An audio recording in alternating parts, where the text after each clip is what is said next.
He's a legend in the sport, and he's with us on the Emerald Queen Casino Sportsbook Hotline. The one, the only Tim Kurkjian is here. Tim, how are you, my friend? I'm well, fellas. 45th opening day for me, and you're right. I'm just as excited, I don't care how corny this sounds, about this one as my first one. It's still one of the great days ever. It's not corny at all. It's just how it goes. By the end of the season, maybe you're ready for a break, and after a few months go by, you start going, when do catchers and pitchers and catchers report? Okay, spring training, all right, and it's perfect. It's just I can't wait for it either, and we're excited about the news out here. The Mariners making a move to lock up part of their core in Cal Raleigh to a 6-year, $105 million deal. Could be up to $123 million with incentives, but my first blush reaction to that, Tim, is just in baseball terms. I look at Cal as if he's not the best catcher in baseball, he's in that conversation. That almost felt like kind of a bargain for the Mariners. Does that seem about right financially, or would you have expected him to get more? Where were you at on that? Well, I think the Mariners did really well because they wrapped up arguably the best catcher in the game for 6 years. It's just so hard to find anyone who's 28 years old, has power from both sides of the plate, is an elite defensive catcher with as good a throwing arm as there is in the game, and has a baseball IQ off the charts, meaning he understands the art of pitching and what it takes to get the best out of his guys. He is a team leader. He has a great sense of humor. There is nothing not to like about him, and I think this is a great deal for the Mariners to lock up, this guy for this amount of time. Because what it does, fellas, and you know this, it shows every other team in baseball, look, the Mariners are trying to win. They're not going to allow their best players to get away long term. That's what happens when you lock up somebody for this long. And then also, what do you think, Tim, is the amount of money that, let's say that he stayed with Boris and had gone out on the free agent market. I mean, it seems like he's leaving some money on the table, but I think, in the long run with endorsements and things like that and just what he wants out of the game, I think he'll be ahead. But as far as that goes, also just kind of shows his humility a little bit, which is what you want from a teammate, right? Absolutely. I love it that somebody probably could have gotten more by going out to free agency and doing all that. This guy said, I want to stay here. This is where I belong. These are my teammates. These are my fans. This is my city. And, fellas, he's the son of a coach, and I am a huge believer, after all these years of covering baseball, that when you grow up in a baseball family like this with a dad who's your coach, you understand the game better than most, and that is maybe Cal Raleigh's biggest strength, is just the recognition of the competition and how much he wants to win for the Mariners. That's great. We need more of these stories in baseball. So, Tim, this is the time of year where everybody's optimistic about the chances of the team they root for or the team they play for, if you're a player, certainly, but I'm curious from the outside how you view this Mariners team. There's a lot of hand-wringing about what this team did not do in the offseason. The offense looked pretty solid in spring, but it is spring, so you take those numbers with a grain of salt. What is your expectation for this team? Well, I think they're certainly a playoff contender.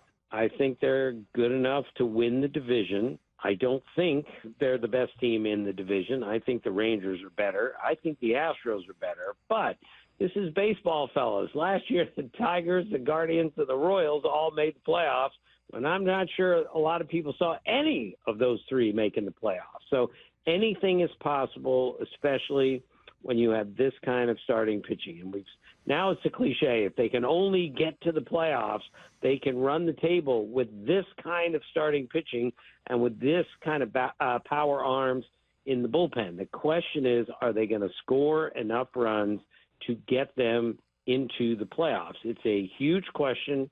That ballpark is really difficult in which to hit, and they're just going to need a lot of big-time comeback seasons from some guys if that's going to happen. I can't say I'm confident about their offense because it has been disappointing, but their pitching is so good you cannot overlook the Mariners.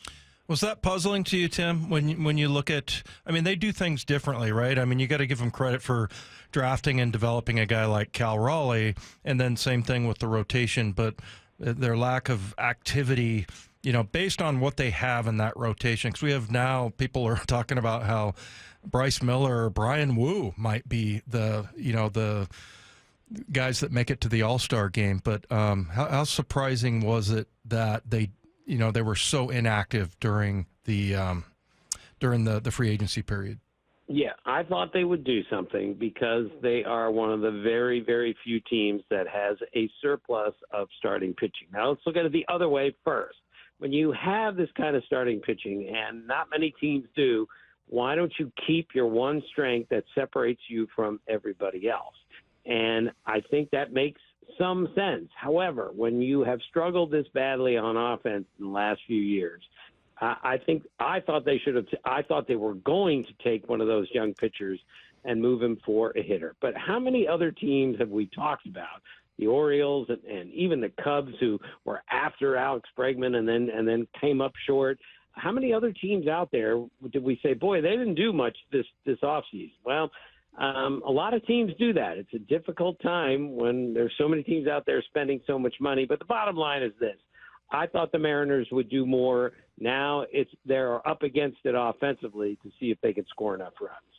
So what's your, just kind of looking forward, we were talking about this, it's a huge move with Cal. I love that they got this done. And now you start thinking about, all right, you got those 4 young guys we've just been talking about in the rotation. What's the likelihood of them? I don't know how many they can re-sign. I mean, that's assuming health and productivity. They're all young guys in baseball dollars. They're making nothing right now. So the idea that they could do something similar with all 4 of those guys, realistically speaking, what do you put the chances of that? Well, realistically, they're not going to sign all of those guys because the Mariners have some money, but they're obviously not in the same arena as so many other big market teams out there. So I would hang on to those young guys for now since you haven't moved them. Hope that they develop, and you're just going to have to be active at the trade deadline once you get there if you have a chance to make the playoffs. And then maybe that is the time to, take a starting pitcher, move him for a big-time hitter because you may not need 5 starters in the postseason. You need 5 to get you there, but if you can get close and you add a bat, that might be what the Mariners are looking at a few months from now.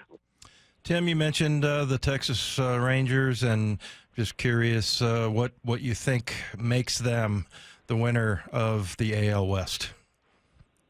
Well, their offense was devastating in 2023, and I think it's going to be similar this year. A lot of their guys got hurt last year. Some other star players had down seasons.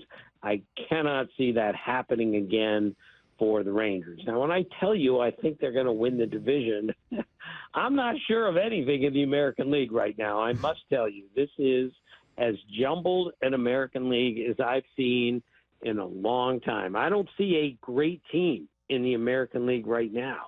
So the Rangers could win the division, and they could also finish in third place. The Astros could win the division and finish in third. Same with the Mariners. I did a radio show the other day about the American League East.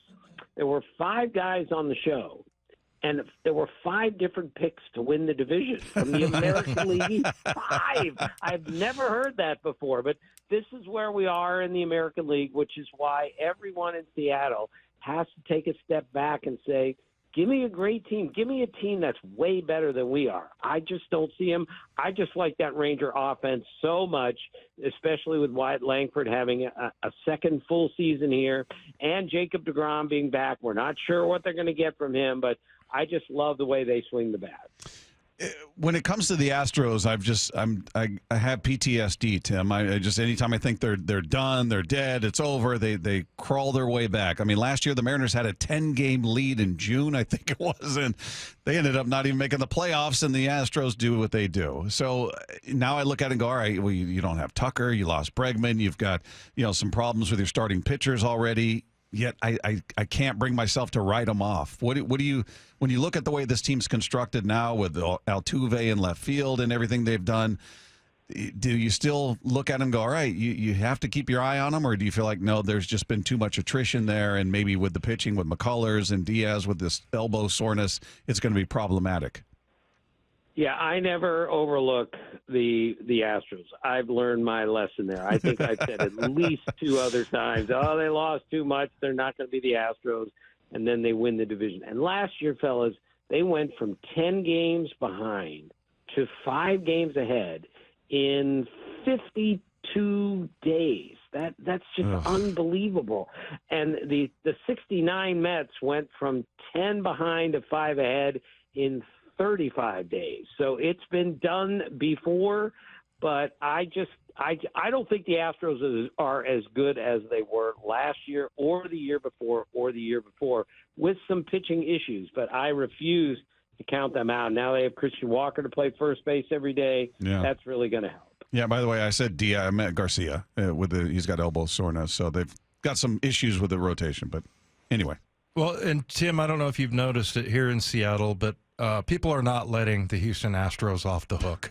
It's been years since the scandal, and I don't know if you've noticed that here in Seattle, but Jose Altuve and Bregman, when he was there, they got booed here. I feel like more than most places, but you might know better than me.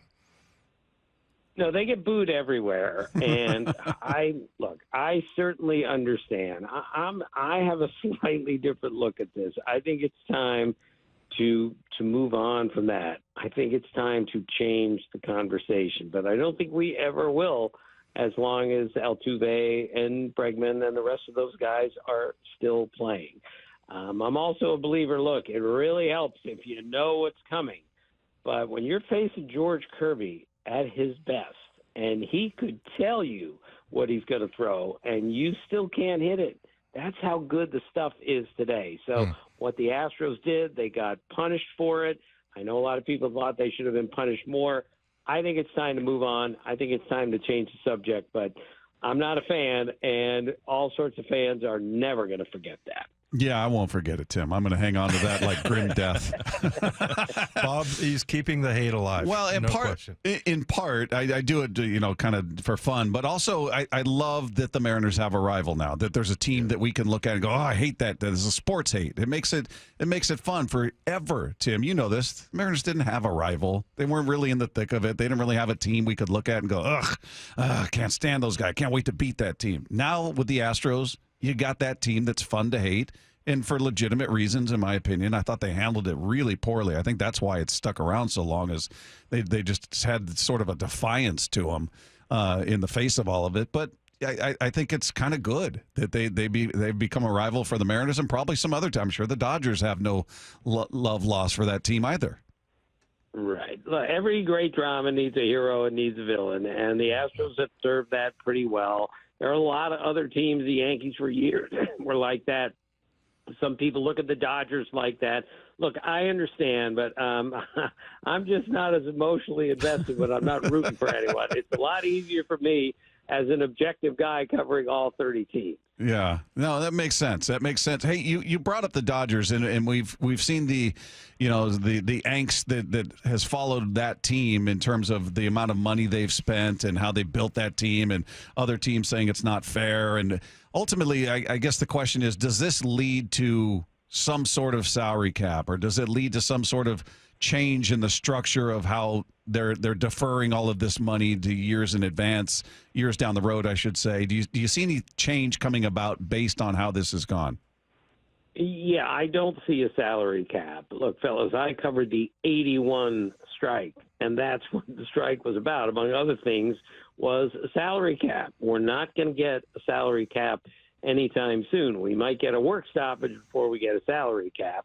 But, yes, I think Major League Baseball is going to look at the way things are done and say the Dodgers are following the rules that Major League Baseball has set up for them and for everyone else. If a lot of other teams were in the same boat financially, revenue-wise, resource-wise as the Dodgers, they might do the same thing. Is it good for baseball? I can't imagine how it's good for baseball, but I refuse to say that the Dodgers are breaking all these rules. They're not. They're just following the rules that have been set in baseball, and those rules need to be examined because that's a lot of deferred money over the next many, many years. Tim, you said 45 opening days. Is that right? Yeah, I'm a really old guy, but I wasn't trying to stick it to you. No, I've always loved opening day. It's always meant so much, and I can't wait for the games to count. You guys know this. Spring training is great until we start to say, hey, these games don't matter. Let's start to play a game that matters because everything changes when the games matter. And I can't wait till Thursday to watch games, Friday morning to get up and drink a Diet Mountain Dew at 5:30 in the morning and watch and look at all the box scores. That's what I do. That's what I've done most of my life, all my life, and I can't wait for Thursday and for Friday morning. Diet Mountain Dew. Hey, any stand out to you in particular of the 45 opening days? Well, in 1982, the Rangers, I was covering them. They got snowed out 3 games in New York. 3 games. They opened in Cleveland before like 75,000 people. And then the next day, there were like 1,300 people in the stands after 73,000. So on opening day 82, George Wright, center fielder for the Rangers, gets 3 hits. He's a rookie. So I go to George and I say, George, you have a good time today? And he goes, yeah, I've never been to a Major League game before. So the first game he had ever attended, he got 3 hits. Think about that for a second. It's amazing. That is. That's amazing. Is there a city you think does it differently than others in a good way? I've told these guys here, I lived in St. Louis for a little over a year, and I've been to opening days at Wrigley when I lived in Chicago and L.A. for the Dodgers, the Angels, certainly out here for the Mariners. Baseball's religion in St. Louis, and that's a day where nobody's at work. The streets are full of people. There's tailgating going on. It's like an NFL Sunday. It was unlike anything I experienced baseball wise in St. Louis. Have you had a city that stood out to you in that way? Well, St. Louis has always been at the top for me for exactly what you're talking about. And again, I'm dating myself, but when Ozzie Smith used to run out on the field for the home opener in the bottom of the first inning and do a backflip and land at shortstop, that was as breathtaking a thing as you'll ever see. And again, I'm also old enough to remember when the season always began in Cincinnati, and they ran a parade down the streets of Cincinnati, and the ceremonial first pitch of the season was always thrown there. That stuff still matters to me. We don't do that kind of stuff anymore, and I certainly understand why. But I sure miss watching Ozzie do a backflip, and I sure miss the parade in Cincinnati. Hey, we talked about Cal Raleigh, and he's one of those guys that we put out there and want everybody to know this is a Seattle Mariner. But who are some of the guys in the league right now that really you think represent MLB well? Well, we have a lot of them. Let's just start with another catcher. Adley Rutschman is the face of the Orioles. He had a very difficult second half of the season last year. I saw him play this spring. I did a game that they did against the Red Sox from the booth, and he hit a home run in his first at bat. And I'd love to see a comeback story from a guy in your neck of the woods.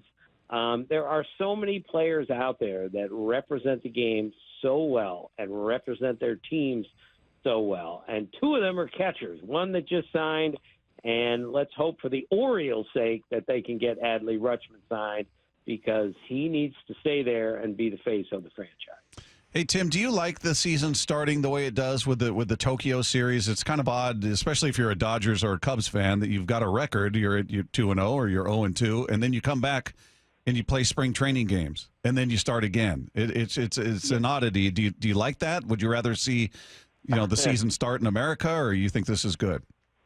Look, I am a tired old man, but I'm okay with this now. If you watch those games, and of course I did, you recognize how much baseball is celebrated in Japan and really all over the world. So I think that's a good thing. Would I rather have all 15 teams playing, all 30 teams playing on the same day and opening in Cincinnati? Well, that's how I grew up. So, yes, that part of me would love to see that.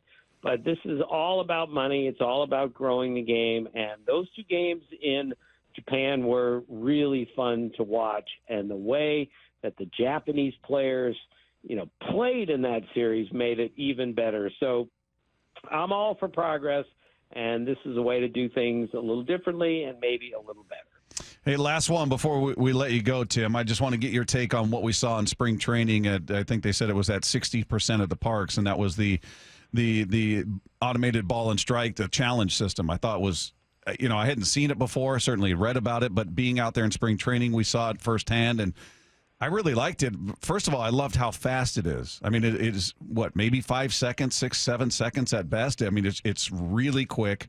And I don't know. It feels like it's inevitable. We're going to see it at the major league level. Is that something you embrace or something you'd rather not see? All right, it's inevitable. It is coming. Not this year. I don't think next year either, but it is coming. And I did a game in Clearwater, Red Sox and Phillies, and there were like 6 challenges in the first 2 innings. But they did go quickly. It was a little bit confusing. They have to work out some of the kinks, but that's what the minor leagues and spring training is all about. I just hope that Major League Baseball doesn't do this until they're absolutely certain that as many problems are ironed out before they put it in a big league game. But again, I'm 68 years old. Sometimes I think we have way too much technology in the game, and this is only going to bring more of it in. But I'm willing to watch because I saw it this spring, and I think there's some value to it. Hey, Tim, really quick, everybody loves your laugh. So is it SVP, is it Scott Van Pelt that makes you, of all the guys that you work with, who makes you laugh the most? Well, he does because he's the master of all accents and all dialects. And he's from Maryland like I am. And the long ew that people say in Baltimore is one of the funniest things ever. It tickles me every time I hear it. I was in the grocery store not that long ago, and a total stranger comes up to me and says, make sure you ask Scott Van Pelt to tell you who the goalie is on the World Cup women's soccer team. And the answer was Hoop Solo. So I'm getting requests in the frozen food aisle at the Safeway for Scott Van Pelt. So, yes, he makes me laugh, and I'm all for a hearty laugh, especially when you're covering baseball for a living, sports for a living. It's all good. Oh, that's great. Well, Tim, you're the best, man. We always love the conversation and really, really appreciate you taking some time with us as always. And hopefully we get a chance to talk again soon. Thanks so much.